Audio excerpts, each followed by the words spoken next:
하나님 말씀 보겠습니다. 하나님 말씀은 구약 성경 출애굽기 1장 15절부터 22절 말씀입니다. 함께 한 목소리로 합독하겠습니다. 시작. 애굽 왕이 히브리 산파 시브라라 하는 사람과 보아라 하는 사람에게 말하여 이르되 너희는 히브리 여인을 위하여 해산을 도울 때에 그 자리를 살펴서 아들이거든 그를 죽이고 딸이거든 살려두라. 그러나 산파들이 하나님을 두려워하여 애굽 왕의 명령을 어기고 남자 아기들을 살린지라. 애굽 왕이 산파를 불러 그들에게 이르되 너희가 어찌하여 이같이 남자 아기들을 살렸느냐. 산파가 바로에게 대답하되 히브리 여인은 애굽 여인과 같지 아니하고 번장하여 산파가 그들에게 이르기 전에 해산하였더이다 하매 하나님이 그 산파들에게 은혜를 베푸시니 그 백성은 번성하고 매우 강해지니라. 그 산파들은 하나님을 경외했으므로 하나님이 그들의 집안을 흥왕하게 하신지라. 그러므로 바로가 그의 모든 백성에게 명령하여 이르되 아들이 태어나거든 너희는 그를 가일강에 던지고 딸이거든 살려두라 하였더라. 아멘. 말씀 듣기 전에 21절 하나님이 그 산파들에게 은혜를 베푸시니 그 백성은 번성하고 매우 강해지니라. 그 산파들은 하나님을 경외하였으므로 하나님이 그들의 집안을 흥왕하게 하신지라. 아멘.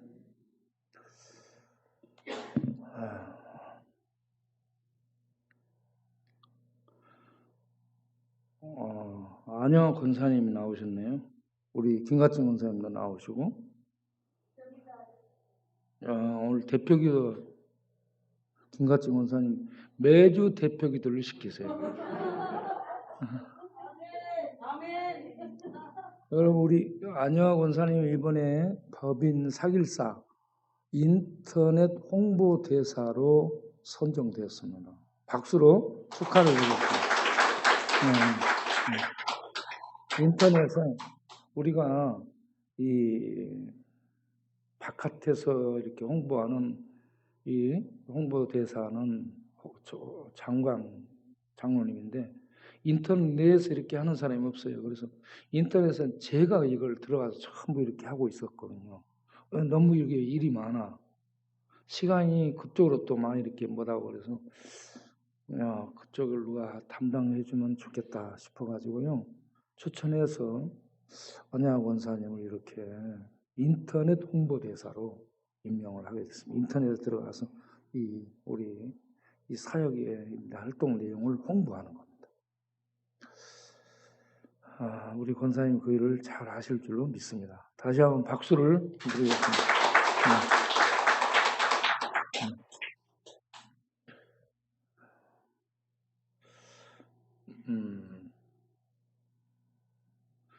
오늘 저녁 이 말씀은 산파들, 그러니까 산파들은 그 예를 받는 일을 하는 산부인과 의사들을 얘기하는 겁니다. 이 산파들을 통해서 하나님의 그 역사가 이루어지는 것을 봐요. 이 산파들을 통해서 하나님의 백성들을 살려내므로 하나님의 백성들의 수가 생육하고 번성하고 중다해지는, 이렇게 많아지는 그런 일을 하는 데에 이 산파들이 쓰임 받고 있는 것을 봅니다. 우리가 이런 산파들처럼 쓰임 받는 어려운 시대거든요. 어려운 시대에 쓰임 받는 하나님의 백성들이 되기를 바랍니다. 이 산파들이 활동할 때가 어떤 때예요? 이스라엘 백성은 주권이 없어요. 노예 민족이잖아요. 인권이 없습니다. 존중받지 못합니다. 그들은 죽여도 돼요. 그들은 이 초대 이 로마의 지배 아래서 이렇게 보게 되면 그때 당시에 로마의 제국의 인구가 1억 2천 정도 추정을 하고 있더라고요. 그리고 로마 본토인들 자유민이 한 2천만 명 정도로 추정하고 있고요. 그런데 노예 인구도 2천만 명 정도로 추정합니다. 그러니까 노예들은 인권이 없어요. 주인에 의해서 생사 여탈이 결정됩니다.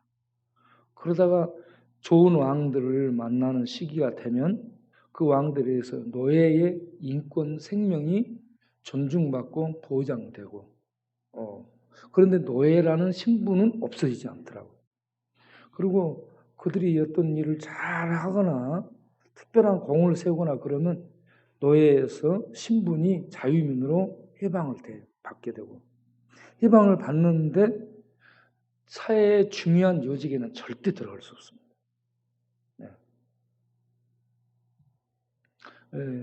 이렇게 노예 민족들은요, 인권이 없고 생사여탈권이 주인에 있고, 그리고 어떤 큰 공을 세워서 노예 신분에서 자유민이 되는 거.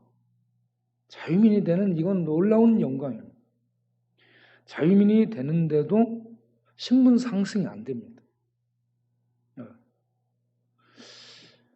1세기 로마가 지배하는 그런 시대도 노예들의 이 운명은 비참했습니다. 미국에서 마틴 루터 킹이 인권운동을 할 때도 역시 링컨 대통령이 이 노예 폐지 전쟁을 일으킨 때도 역시 노예는 인간이 아니었죠. 그래서 그러한 폐단을 없애기 위해서 미국만 그런가요? 영국도 그렇습니다. 노예들을 아프리카 같은 데 잡아와서 사람을 노예로 팔아. 그래가지고 그들은 이 집의 재산으로 이렇게 셈이 됐죠. 사람이 아니었습니다. 그런데 옛날 바로가 이 이집트를 통치할 때 거기에 히브리 민족이 노예 민족으로 전락하게 되죠. 원래는 요셉과 함께 존중받았습니다. 그런데 요셉을 모르는 새 왕이 일어나죠. 새 왕이 보니까 히브리 민족이 생육이 중다하고 번성하고 우글우글해져. 그래서 이렇게 딱 보니까 야, 얘들 가만 놔두게 되면 다른 나라가 쳐들어올 때 내부 반란을 일으키면 우리가 저들에게 먹히겠다. 그래서 얘들을 어떻게 대우하면 좋겠나 의논을 하죠. 대책 회의를 합니다. 그래서 얘들이 인구가 불어날 수 없는 정책, 산하 제한 정책을 이제 만들어서 시도를 하죠. 그게 뭐예요? 그 일을 아주 힘들게 고역을 시키게 되죠. 그래서 국고성 피돔과 라암셋을 건축하는 일에 남자들의 인력을 충당합니다. 남자들이 전부 거기 가서 죽도록 일을 해요. 그러면 이제 애들을 생산할 수 없으리라 했는데 그렇게 일을 해도 애들이 막 번성하네요. 하나님이 그 백성을 축복하시면 이와 같이 막을 길이 없습니다. 그래서 얘들이 막 번성해요. 그래서 야, 이거 진짜 고민인데 어떻게 하지? 또 두 번째 모여서 대책회의를 하죠. 대책회의를 해가지고 이제 산부인과 의사들에게 이제 이 코로나 방역 이 정책을 공무원들에게 하다란 것처럼 산파들에게 이 산하 제한을 할 수 있도록 하는 정책을 이제 명령을 내립니다. 너희들 예 받으러 가가지고 남자는 전부 죽여라. 여자는 놔두되 남자는 죽여라 했어요. 여러분 지금 살아있는 거 용한 줄로 아시기 바랍니다. 그런데 이 산부인과 의사 산파들이 가서 보니까 그 애를 받아내는데 보니까 하나님이 은혜를 주시면 애들이요 너무 귀해 보입니다. 핏덩어리가 뭐 귀에 보이겠어요? 그런데 하나님의 은혜를 주시면 얘들을 볼 때 이 생명이 보석처럼 빛나게 보이는 거예요. 너무 값져 보여요. 도저히 죽일 수가 없는 거예요. 그래서 산파들이 왕의 명령, 바로의 명령을 거역하고 애들을 전부 살립니다. 그래서 왕 앞에 불려가죠. 너희들 왜 아들은 전부 죽이라는데 애들을 살린 거야? 하면서 추궁하죠. 그러니까 아이고 히브리 여자들은 건강해가지고요. 우리가 가기 전에 애들을 다 놔버렸더라고. 네. 그렇게 해서 위기를 모면하게 되죠. 그런데 이때 상황을 두고 하나님이 뭐라고 얘기해요? 하나님이 그 산부인과 산파들에게 은혜를 베푸시더라. 하나님께서 그들을 보호하는 겁니다. 그들을 보호해서 그들을 통해 하나님 백성들이 불어나게 만들고 있습니다. 하나님의 손이 산파들을 통해서 역사한 것입니다.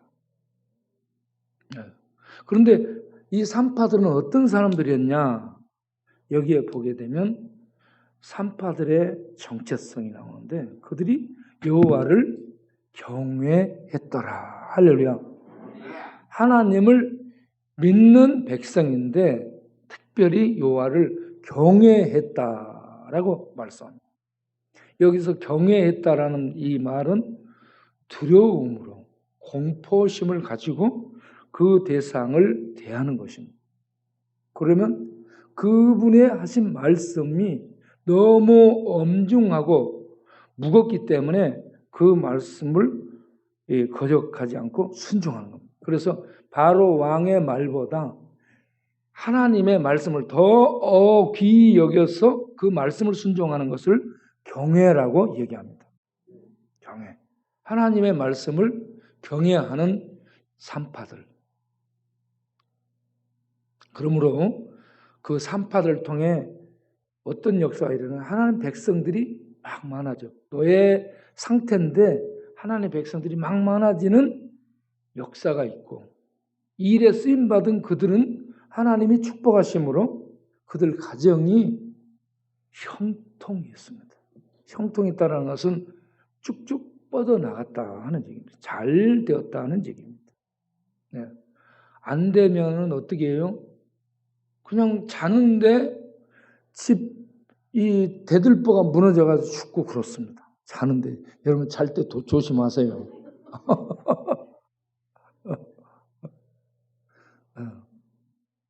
그런데 잘 때는 사람은 넘어졌는데도 돈을 주어요. 넘어졌는데 돈이 들어 넘어지는 거야. 그래서 형통하도록 하나님이 축복하시게 되면 그 사람들은 앞날이 쫙 이렇게 열리게 된다 하는 얘기입니다. 그런데 그 사람에게만 그런 것이 아니라 그 가정에 그러한 복이 주어지더라. 여기서 이 산파들이 하나님을 경외함으로 그 민족의 복이 임하고 그 가정에 복이 임하는 이런 축복이 하나님 경외하는 산파들을 통해서 역사하고 나타나게 됐다는 얘기입니다. 그럼 이 시대에 코로나 어려운 시기, 경제적으로 어려운 시기, 활동하기 힘든 이 시기에 우리 교회, 광약교회 성도님들을 통해서 하나님 백성들이 많아지는 역사가 있기를 바랍니다. 그리고 하나님 앞에 쓰임 받음으로 여러분 심령의 복이 임하고 여러분 가정의 복이 임하고 여러분들이 가서 활동하는 곳곳마다 여호와의 복이 임하는 축복을 전달해서 흘려보내는 그러한 축복의 통로로 쓰임받는 우리 모두 되기를 바랍니다. 지금 현재 우리 교회는 이 지역의 축복의 통로입니다. 이 지역의 축복의 통로일 뿐만 아니라 이 나라에도 축복의 통로가 되고 있습니다. 우리가 아무것도 아닌 것 같은데 지역에서 이렇게 복을 흘려보내잖아요.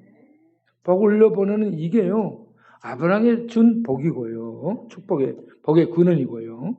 그리고 이 산파들을 통해서 애굽 타지에서 이런 하나님의 놀라운 복이 그 나라에 흘러가고 있고 그 민족에 흘러가고 있고 그 가정에 흘러가고 있다는 얘기입니다.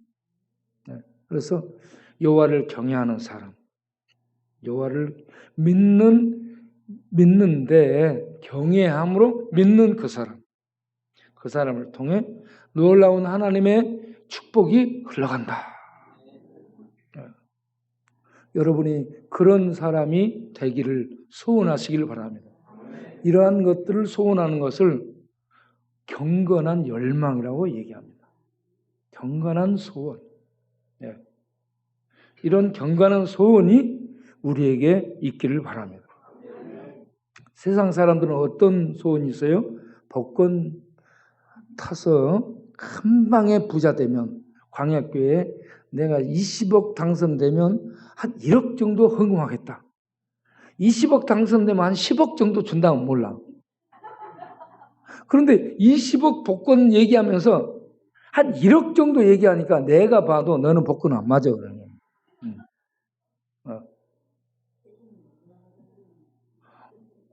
아니, 세금 나가고 어떻게 해도요, 20억 당선되면 얼마 찾아요? 10억 정도 절반 나가는 거예요? 절반이면 그러면 10억을 내 손으로 받는다. 그러면 한 5억 정도는 주겠다라고 해야지. 그래야 하나님이 맞게 해줄지도 모르죠. 그런데 이것도 다 못하고 내가 얘기하는 거 보니까 한 1억 정도 주기 큰 선심 쓰는 것처럼.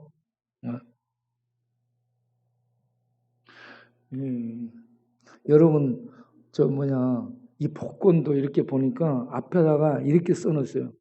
1등 복권 20회 당첨된 곳. 뭐 이렇게 써놓잖아요. 그럼 그 앞에 줄 서 있더라고. 줄 서 있어요.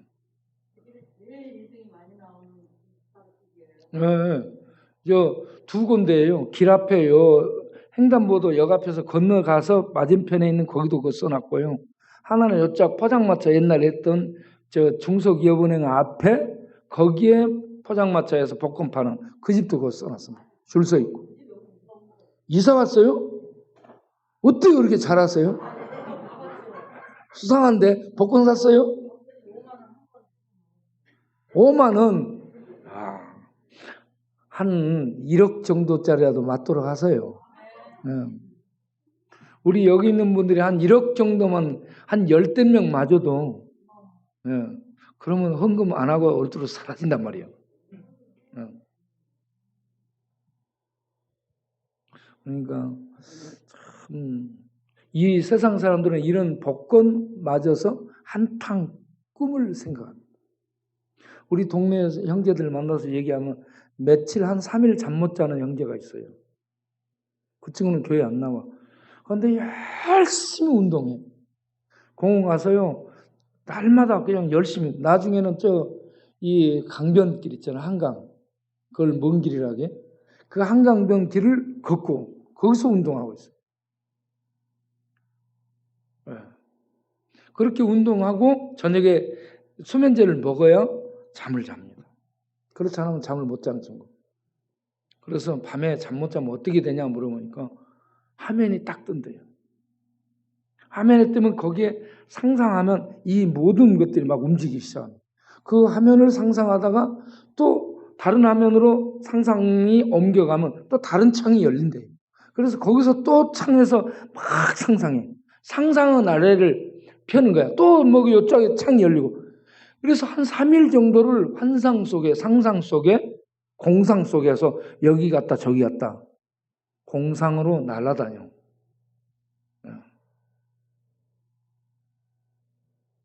그런 걸 뭐라고 얘기합니까?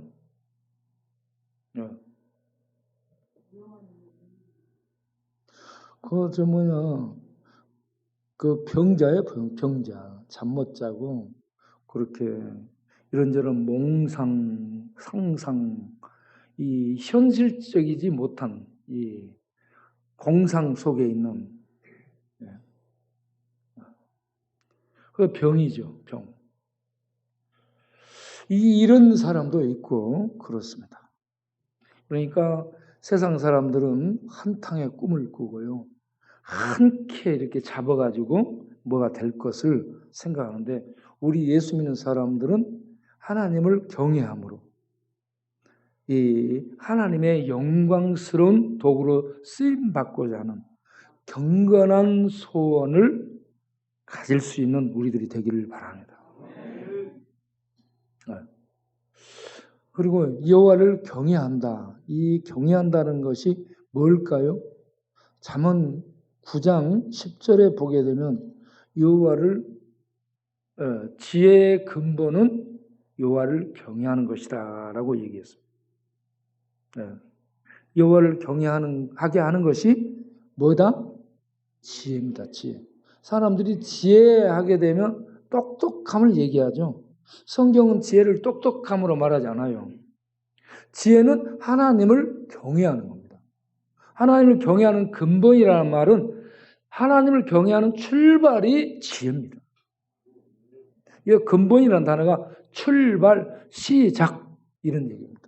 하나님을 경외, 두려움으로 이제 하나님을 믿게 됐어요. 믿는데 하나님이 어떤 분이에요? 두려운 분이라는 것을 알고 출발하는 이것이 지혜의 시작입니다. 세상 사람들은 이런 지혜가 없죠. 하나님을 알고 두려워하는 지혜 없어요. 그러니까 악을 행하는데 담대하죠. 하나님을 두려움이 없이 사니까. 그런데 언제 두려워해요? 천둥치고 벼락칠 때 못 돌아다녀요. 벼락 맞을 것 같거든요. 그래서 못 돌아다녀요. 그런데 하나님 믿고 하나님을 경외하는 사람들은 천둥치든 뭐하든 이렇게 그냥 비 오는 날도 돌아다니죠.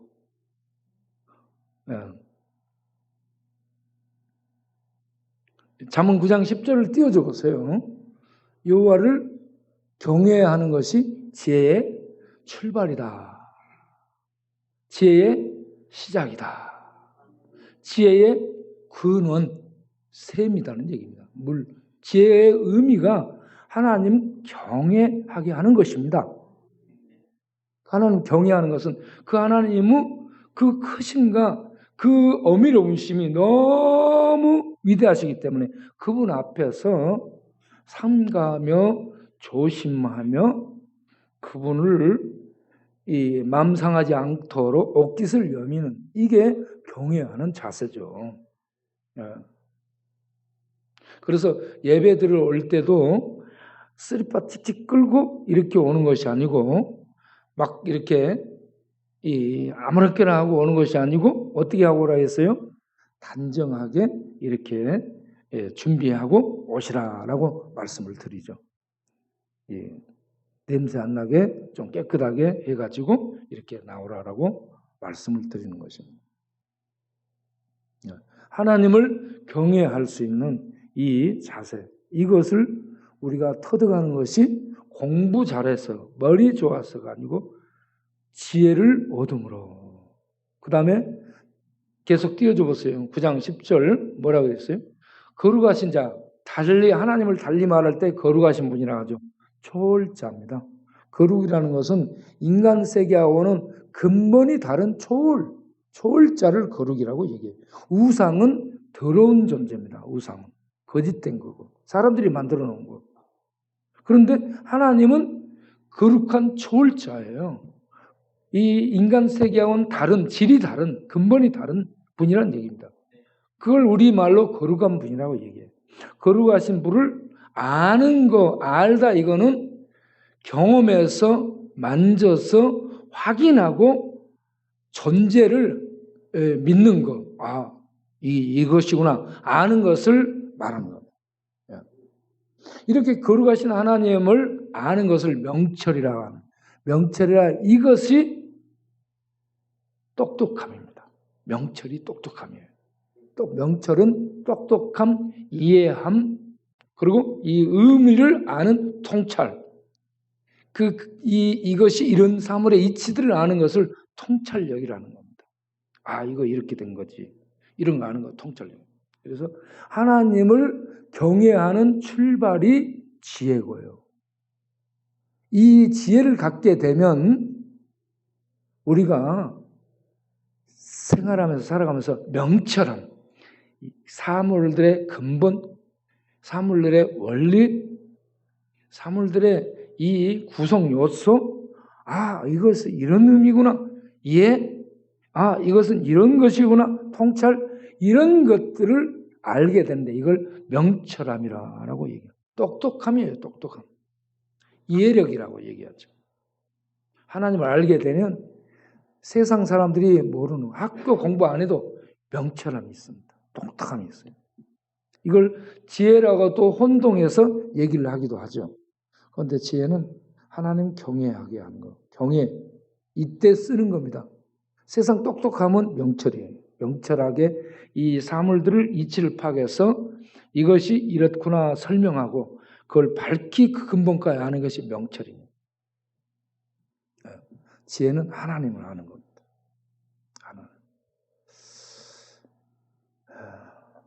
제가 하나님을 경외하는 거예요.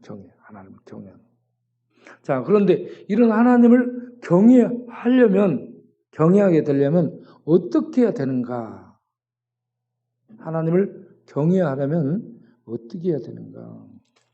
그래서 잠언 우리가 2장을 한번 보겠습니다.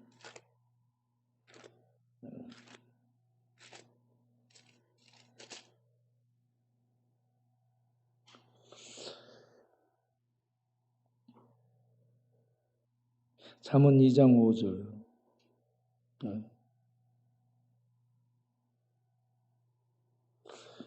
여호와 경외하기를 깨달으며 하나님을 알게 되리니 대저 여호와는 지혜를 주시며 하나님이 지혜를 주십니다. 지혜를 주시며 지식과 명철을 그 입에서 내시니 하나님 알 수 있는 지혜, 경외할 수 있는 지혜, 하나님을 아는 지식, 이런 모든 사물의 이치를 파악하는 명철, 이런 모든 것을 하나님이 내시는 겁니다. 세상 사람들은 지금요, 인문 고전, 인문 철학, 인문 문학, 인문 과학, 이런 인문학을 공부를 많이 합니다. 왜? 인문학 공부의 목적이 뭐냐?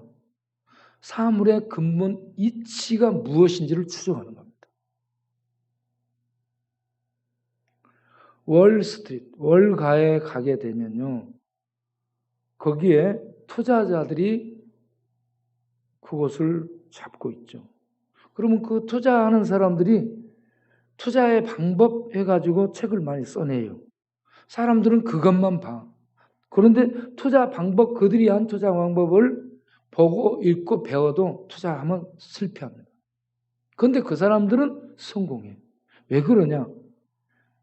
이들은 인문철학, 인문고전, 인문과학, 이 모든 것들을 공부를 통해 가지고요, 돌아가는 돈에 흐르는 원리, 이치, 이걸 파악을 한 것, 알고 있는 거예요. 그래서 안 된다라고 할 때에 딱 추적에 들어가서요, 여기에 가면 돈이 모인다, 여기에 이쪽으로 돈이 흐른다, 이걸 아는 거야. 그래서 거기에다가 딱 투자를 하는 거예요. 그러면 그들은요, 다른 사람도 다 이런데 그들은 막 다 부자 돼. 그래서 어떻게 저들이 저렇게 잘하지? 그 방법이 뭘까? 이렇게 투자. 이것만 배워. 백날에도 안 되는 겁니다.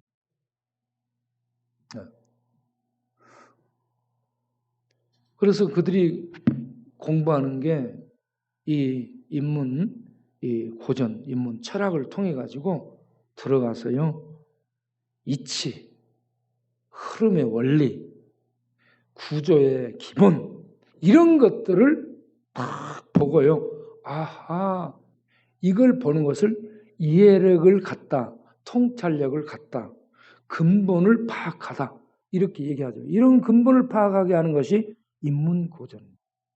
이런 책들을 이렇게 다 봐요. 그래서 투자자들, 경제가들, 그리고 정치하는 사람들이 이 공부들을 합니다. 원리를 파악하기 위해서. 그런데 그런 것들은 안 보고 정치학, 경제학, 투자학 이런 것만 공부하면 아무리 그걸 해도 흐름을 놓쳐요. 흐름을 파악 못하기 때문에 안 되는 겁니다. 공부했는데 왜 안 되지? 안 돼요. 그래서 이걸 이제 초등학교, 중학교, 고등학교, 대학 이런 과정에서 공부합니다. 미래의 시대는 인공지능이 지배하는 시대가 될 텐데 인공지능에 지배당하지 않기 위해서 선진국은 교육을 합니다. 우리들은 전부 이 인공지능의 지배를 받고 있죠. 지금 스마트폰 인공지능이에요. 이거 전부 지배받고 있습니다. 안 들고 다니는 사람이 없죠. 전부. 그런데 그들은 그것을 뛰어넘는 그 지배받는 것이 아니라 그걸 지배하기 위한 원리 공부를 하고 있습니다. 선진국의 자녀들은 미래를 이끌 수 있도록 하는 그런 사람들에 대해서는 이 인공지능을 지배하고 다스리고 이끌 수 있는 교육 공부를 하고 있습니다. 우리들은 그것이 아니고 실용적인 현실 기술 어떻게 돌아가는가 그리고 어떻게 써먹는가 실용적인 것만 공부해요. 그런데 그들은 원리를 공부하는 거예요. 이래서 이 교육 시스템 이런 것들이 달라요. 네. 그들은 원리를 아는 공부를 하는 거예요. 그래서 인문 철학들을 공부하고 인문 고전을 공부. 제가 카나다에 갔을 때 고등학생들을 만났습니다. 고등학생들한테 야 너네들 무슨 책 지금 보고 있니? 학생들이 전부 손에 책을 들고 있어요. 보니까 걔들이 셰익스피어를 읽고 있습니다. 고등학교 학생들이 셰익스피어를 읽어요. 네. 네. 이스라엘에 갔을 때 이스라엘의 고등학생들이 뭘 하느냐? 전부 이사야서를 히브리어로 막 전부 외우고 있어요. 히브리어로. 네. 걔들 빵떡 모자 쓰고 다니면서요. 전부 그렇게 이 원문을 공부합니다. 그런데 우리나라는 뭘 해요? 주입식 공부. 야, 점수 잘 나와야 돼. 학원에 가가지고 쪽집게 과외. 네. 네. 그래가지고 그거 딸딸딸 해서 점수 잘 나오는 거. 점수는 잘 나와. 그런데 머리는 빠갑니다. 우리는 점수는 안 나와요. 공부를 안 해서. 네. 그런데 우리가 공부를 무슨 공부했냐? 하늘 보고 공부하고 바람 보고 공부하고 자연 보고 공부했어요. 인문 철학, 인문 자연 공부를 한 겁니다. 네. 그래서 야 인간은 뭘까? 인간은 누굴까? 나는 왜 태어났나? 나는 왜 여기서 태어났지? 이런 철학적 사고를 했었어요. 저 어릴 때. 예. 그래서 책을 읽어도요. 그냥 읽지 않고 이런 모든 것들을 가지고 이 책을 이렇게 보는 거예요.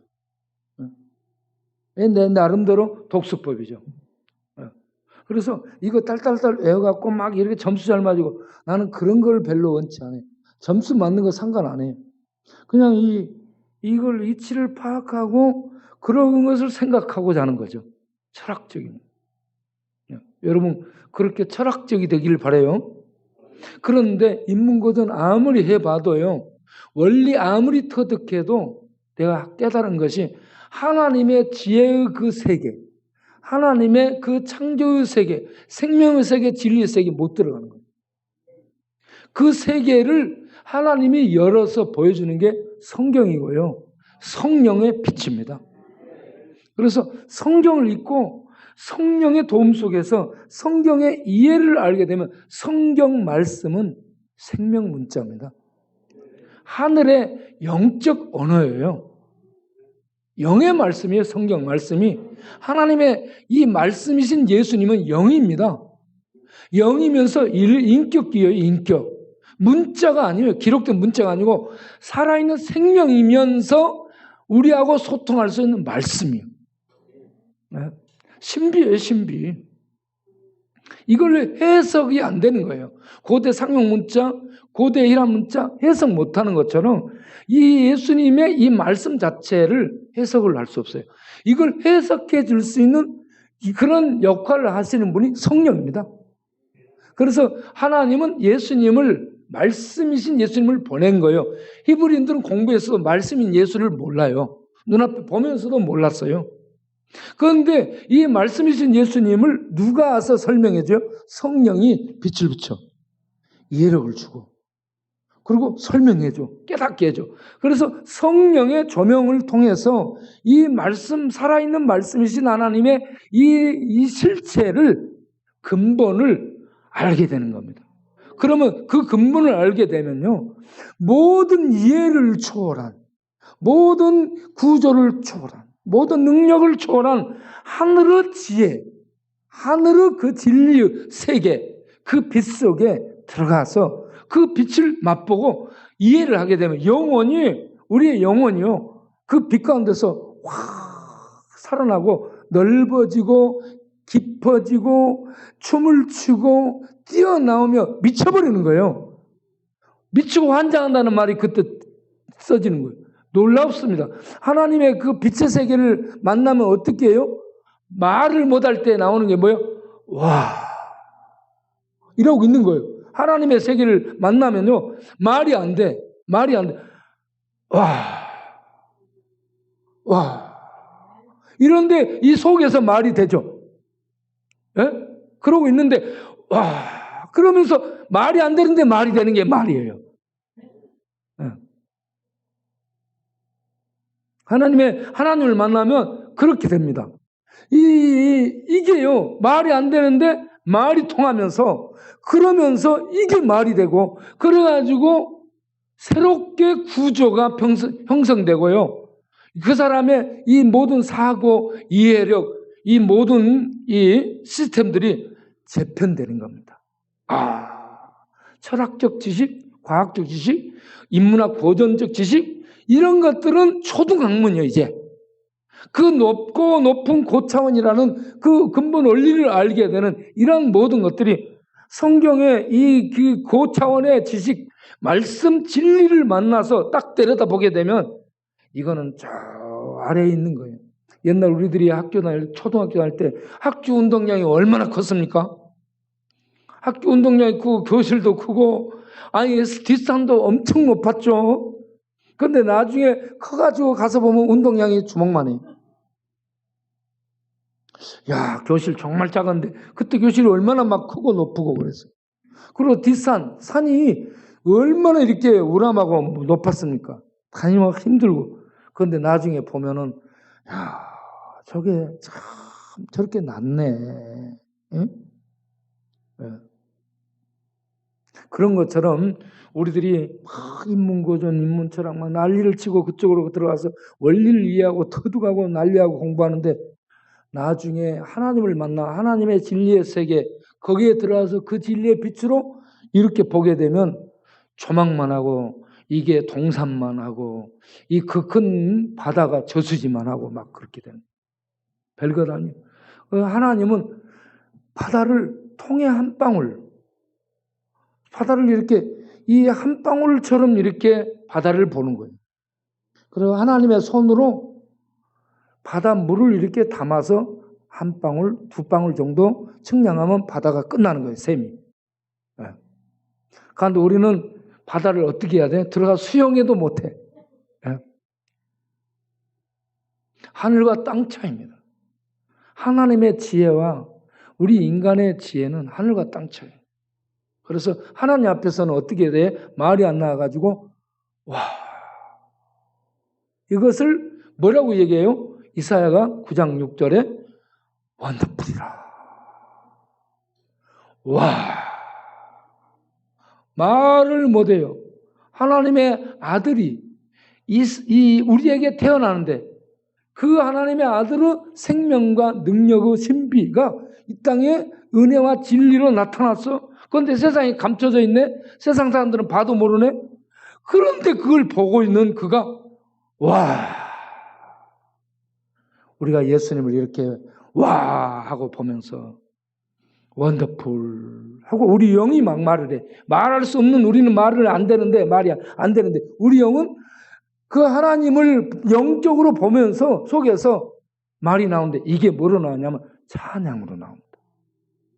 찬양하며 하나님을 기뻐하게 되며 하나님을 향해 박수를 치며 와 이런 세계 그 세계를 접하고 나면요 이 땅에 이런 것들 그냥 아무것도 아니에요. 그래서 하나님을 만나면 지혜로운 자들은 눈을 떠가지고요 하나님을 경외하며 살게 됩니다. 하나님을 경외하는 자는 잠언 8장 13절에 어떻게 사느냐? 응? 잠언 8장 13절에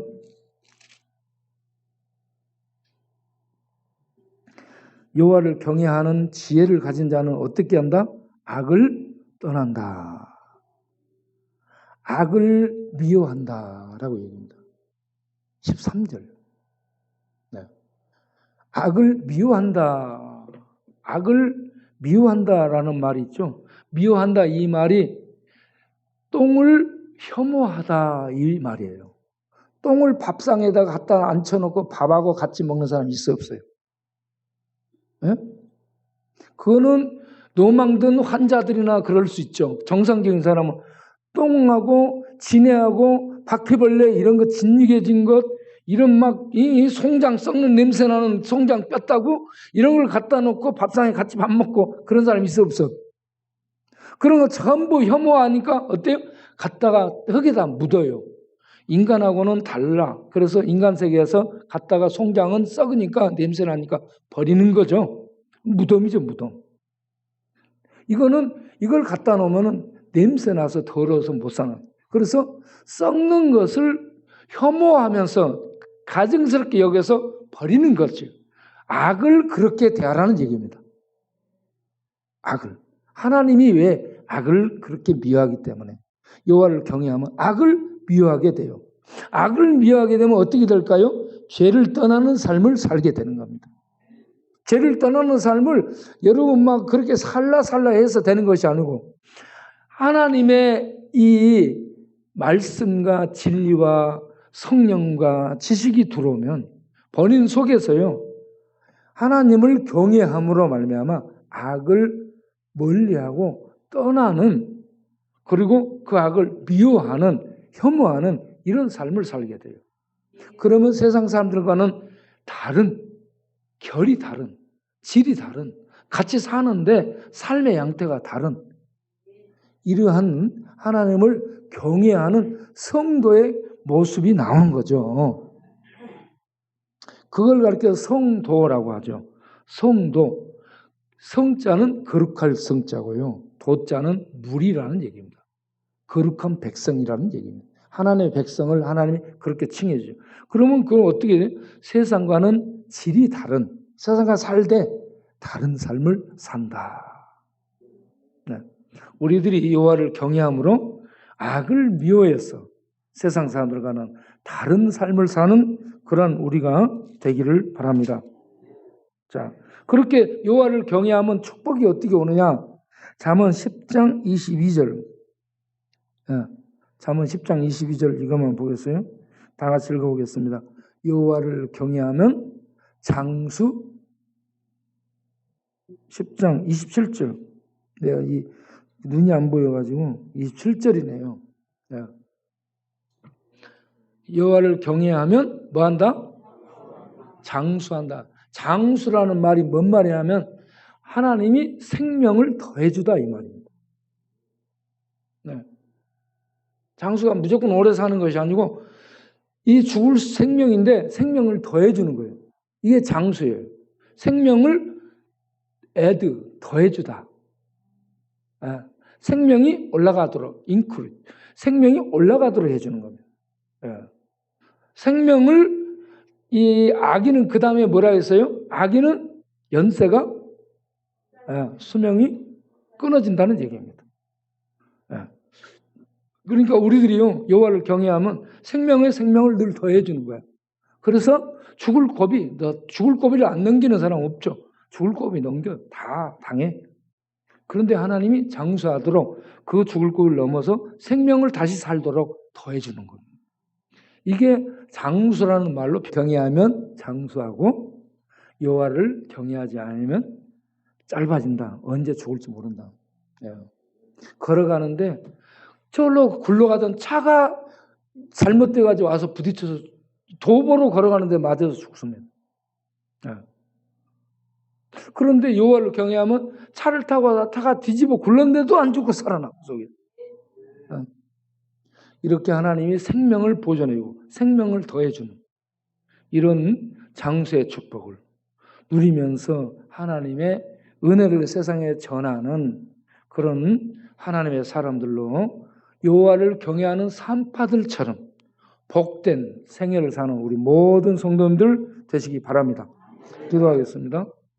우리 아버지 하나님, 여호와를 경외한 산파들이 그 복을 민족에게 흘려보내고 그리고 그 가정에 하나님의 복이 임하게 하는 이런 축복된 통로가 된 것을 봅니다. 우리도 이 시대 코로나로 세상이 힘들고 경제적으로 어렵고 앞길이 예측이 안 돼 캄캄한 이 시대에 여호와를 경외함으로 하나님의 은혜와 복을 세상에 흘려보내서 하나님을 알고 나올 수 있도록, 그래서 참 하늘의 생명의 복을 받도록 인도하는 이 귀한 일을 하는 지혜와 명철과 능력을 소유한 자로 사는 그러한 우리 모든 권속들이 되게 하옵소서.